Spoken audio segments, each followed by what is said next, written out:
Hei aiasõbrad! Ongi käes selle aasta kasvumaja ralliks. Ehk siis vaatame üle, kuidas meil kasvuhoones läheb, mis me see aasta siia oleme istutanud ja mis arengujärgus nad on. Et mõne puhul näeb ilusti, mis see saak võiks olla, mõne puhul on veel vara, aga vaatame koos üle.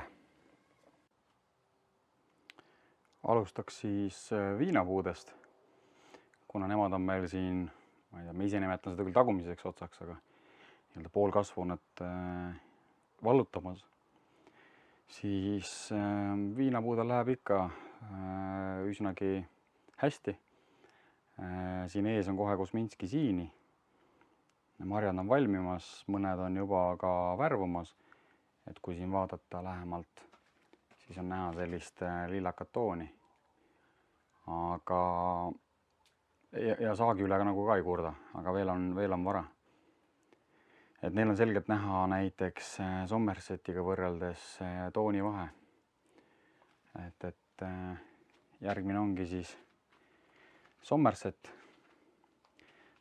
Seedless õigemini. Ja temal on sellised, tarjadel on näha, marjad on juba sellised kollakamad. Ilmselt mingisugune pigment hakkab tekkima. Ja Somerset on ka varasem kui Kosminski ehk siis kindlasti nemad peaksid hakkama ka ennem värvuma. Aga saak on Somersetil see aasta nagu isegi üks tugevamaid. Et minu meelest eelmised aastad on olnud pigem isegi nõrgemad või vähemalt tarjad on olnud väiksemad. Et liigun siit edasi kohe Svensson Reedi peale, mis on meil mitte nüüd kõige uuem. Ta oli nagu kõige uuem enne seda Arkadia lisamist. Küll aga marja mõistes on ta küll kõige uuem nüüd. Liigun ise siin kastide vahel, nii et oleks parem kaadrisse võtta. Aga nagu näha, siis marja on suur. Et tema nüüd küll ilmselt ei ole ka kivita, ütleme nii, kivita viinamari. Küll aga tundub, et on piisavalt suur, et kui siin vaadata tarja suurus, siis ta on ikka päris niisugune viisakas. Loodame, et ta maitselt hea, kirjelduse järgi peaks olema. Ehk siis paistab, et tema puhul on ka see, et ta on arengujärgus ühes kevade poole videoloos. Kui mainisin, et mingisugused oksa pikendused üle ei elanud talve, siis see aasta on kindlasti teine lugu, ma usun, et või õigemini järgmiseks aastaks ettevalmistus on hea. Et nagu te näete, siin on selle aasta oks ja vaadake, kui jämeda on, näpu jämedune peaaegu näpu jämedune, mis tähendab seda, et need ongi siin juba järgmise aasta tegelikult põhioksad, et ilmselt võib rahulikult ära asendada need, kus selle aasta nii-öelda selle aasta kandeoksad on peal, et siin on olemas päris korralikult nii tegelikult ka siinpoolne see oks, kui ka siis see oks, kui ka tegelikult siia küljele on esialgu lasknud kasvatada, ilmselt jääb teist nii-öelda korrust tekitama mul see oks, mis siin täna ka kannab veel ühte tarja. Minnes edasi Svensson Reedi juurest meie kõige värskema siis tulija juurde, Arkadia juurde, siis ma lähen natuke tahapoole, et te näeksite seda Arkadia tervet arengut. Üks oks on tegelikult nüüd lõpuks lakke ära visanud. Proovime temast siis saada põhitüve. Lootsin ka teise oksa kasvu peale. Teine oks nüüd niimoodi kasvanud ei ole, ilmselt ikka sellepärast, et lasen tal marja kasvatada. Ehk siis jääb järgmise aasta peale. Et kui siin vaadata, siis see teine oks on ikkagi üsnagi selline tagasihoidlik. Aga põhitüvest ehk sellest oksast siin saab küll põhitüve. Mitte küll väga pika, aga usun, et järgmiseks aastaks peab sellest piisama. Selleks, et aru saada, et tegemist oleks õige Arkadiaga, lasin ma ikkagi see aasta selgelt siia paar tarja, millel on marju küpsetamas. Olgu nad väiksed või mitte, jätan nad peale, aga kuju on Arkadia oma. ehk siis see aasta ma olen üsnagi kindel, et tegemist on Arcadiaga. Üldiselt mult on ka küsitud siin nii Facebookis kui ka YouTube'is, kui ma ei eksi, meie kanalis, et kas ma kastan viinamarju kasvuhoones, siis kastan ikka. Meil on üsna sügava vundamendiga 2 ploki rida. Need on tegelikult kokku on see pool meetrit enam-vähem sügavust. Et sai kunagi võetud põhjalikult ette, et ei oleks närilised sees ja meil on ka maa piisavalt kehv, et mulle sai siin kastides nagu täielikult välja vahetatud. Ja tormides ka kindlam, müüri küljes on kasvuhoone kinni korralikult ja ilmselt siin tormid seda minema ei vii. Kastan siis kord nädalas täitsa korralikult, vean vooliku sisse ja leotan selle kattekihi, mis siin siis tegelikult on, leotan täiesti läbi. Liiga tihedalt ka ei taha, sest et eks lootas, et ikkagi ajab juurestikku nii palju sugevamaks või laiali, et saab ise kätte. Aga okei, meil on siin mõned pistikoksaga paljundatud taimed, mida me siin ka varasemas videoloos laiali patitasime. Eelmisest aastast ka mõned siin viinapuu all, ilmselt kuskilt kõrvalt oli näha. Mõned on juba täiesti korralikult suured taimed, et saab juba varsti kuskil istutada. Viinapuude alla mul ka paar pistikoksast pandud taime, mis vaikselt arenevad uueks, tuleb ilmselt siit hakata välja võtma, potitama eraldi potti. See Kuzminski siini oma on väiksem, see on nagu põhimõtteliselt selle aasta taim, eelmine aasta pistikoksaga pandud. Aga kui Sommerseti on siin juba sellised päris oksad on tegelikult päris pikad, aga nad on peened, ehk siis tegelikkuses ilmselt tuleb nad tagasi lõigata küll suhteliselt madalalt, aga siiski järgmine aasta oleks ta juba istutatav taim. Nagu eelmine aastagi, minnes siis edasi, mis viljad meil siin on, nagu eelmine aastagi, siis kasvatame meie omale ikkagi paprikatena Sharon F1, mis on õigustanud siiamaani võib-olla isegi ainukesena selles mõttes, et piisavalt varajane ja hästi saagikas. Vilja suurus on ka korralik. Et tegelikult see on ikkagi minu jaoks juba normaalne vilja suurus, ehk nad enamus selliseks ka lähevad. Eespool, mis on juba värmumas, on juba täissuuruses ja nendeni ka jõuame. Pipra uputus on siiamaani olnud päris suur. Tšilliliste ja lopenoliste eelmise aasta kasvatustest, ehk siis ei ole nagu ära tarbinud, see aasta otsustasime, et paneme ainult ühe. Et sihukest värsket tuleks võtta ja kõik, mis muu läheb sisse tegemiseks. Siin on näha, nad on rohelised, aga jalopenoline on nagu jalopenoline ikka.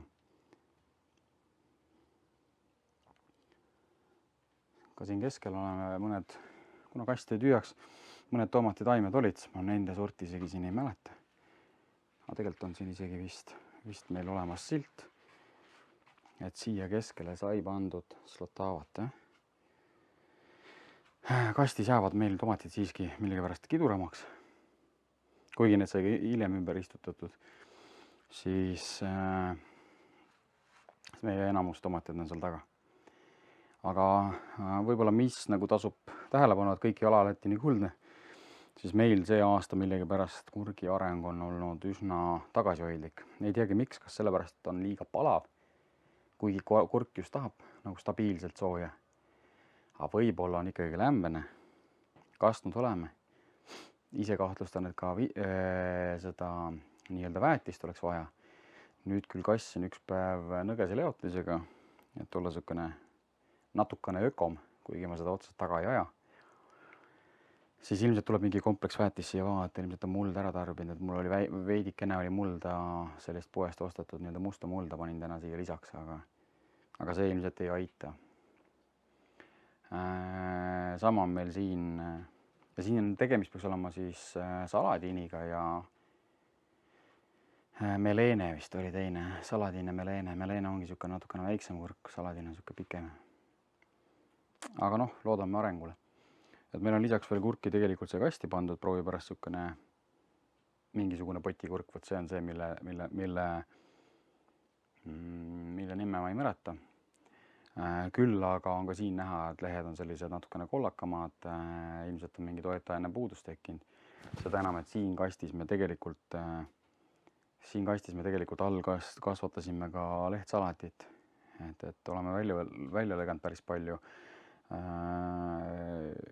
Eks ta on väikselt käest ära minemas, aga meil on ka mingisugused koduloomad nii-öelda, teod, täpsemalt suured Aafrika teod, mis siis hea meelega seda tarbivad.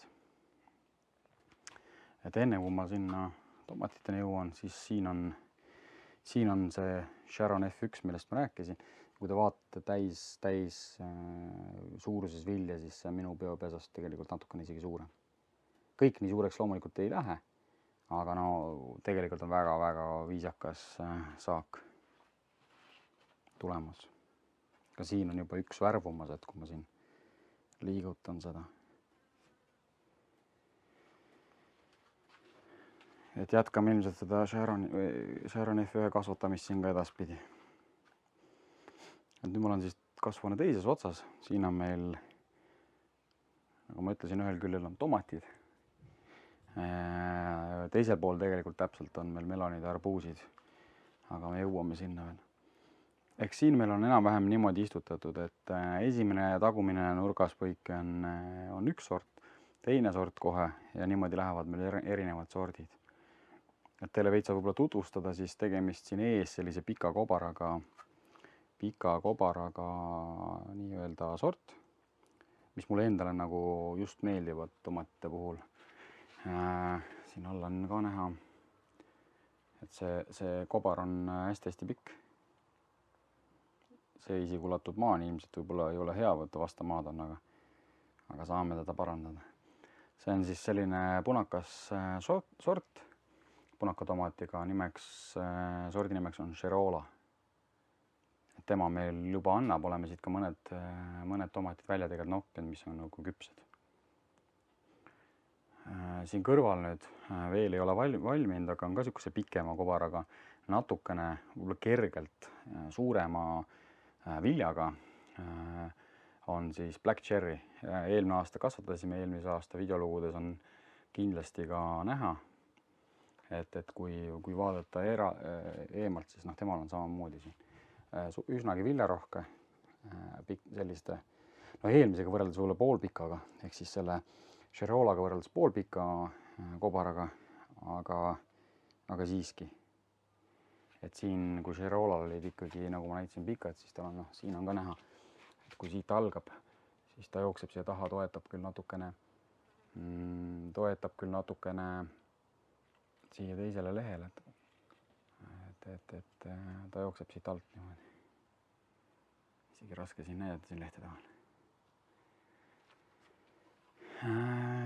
Liikudes edasi, siis siin on nüüd kaks taime, mis sai niimoodi seeme ostetud lihtsalt katsetamiseks, kuna ei teadnud seda sorti. Peaks olema ananass nimega, kust pärit täpselt ei teagi. Suur lihav tomat ongi nii-öelda üksikud tomatid taimel, aga suured. Siis hetkel ta küll midagi suurt ei ole. Käega võrreldes ikkagi suhteliselt väikene. Mina isiklikult arvan, et kui ta selliseks jääb, siis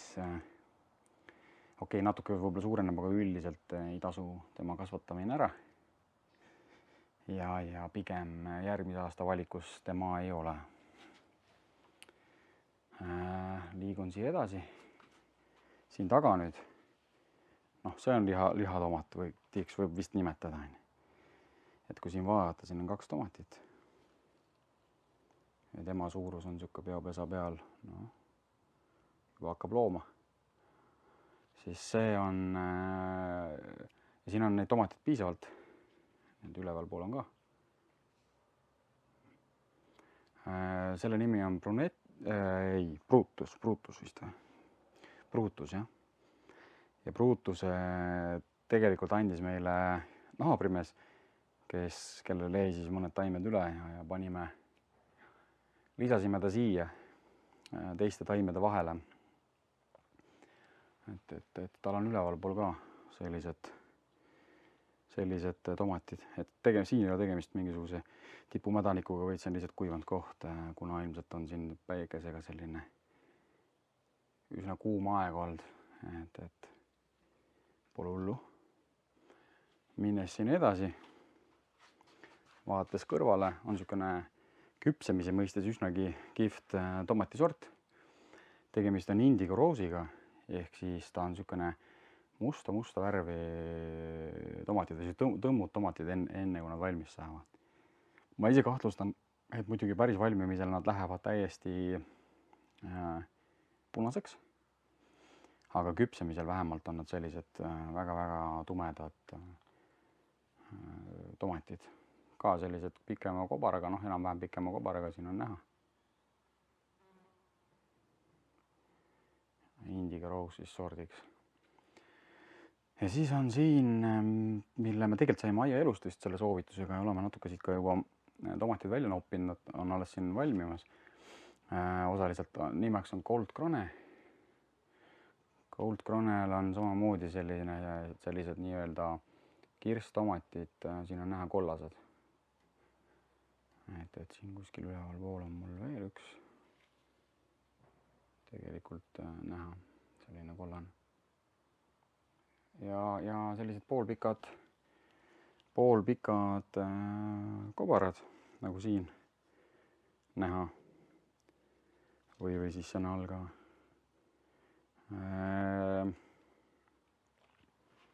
Iseenesest ja üleval ka päris palju või neid selliseid kobaraid teinud. Et hetkel katsetame veel. Saime selle soovituse ju Aia Elust.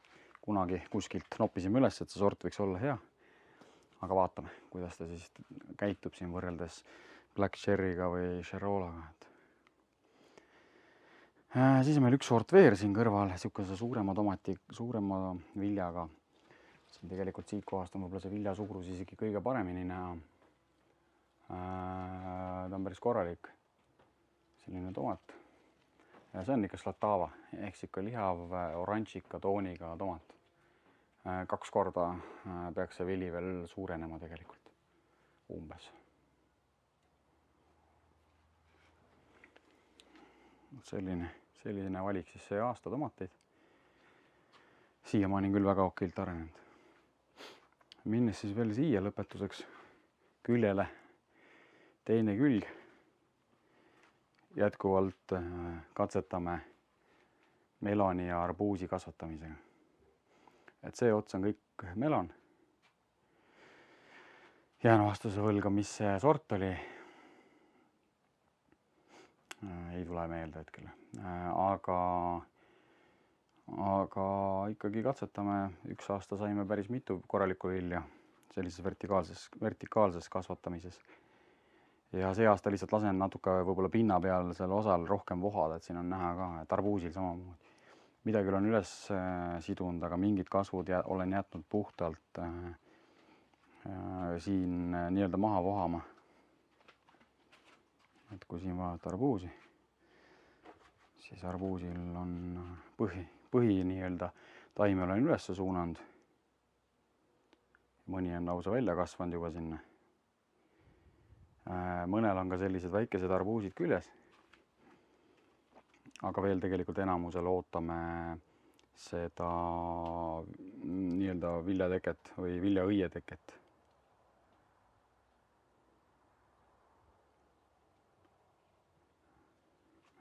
Ka melonil paaril nägin siin sees sellist, kus sai siis õisi kokku tupsutatud tegelikult, et see viljumine ka toimuks. Mõni siin tahab sidumist veel ümber nööri, nagu näha. Siin on ära vajunud. Et ega siin mingit sellist erilist kunsti ei ole, et keerame ta siin rahulikult. Ühe käega on seda muidugi kehvem teha, aga sisuliselt keerame ta siin rahulikult niimoodi.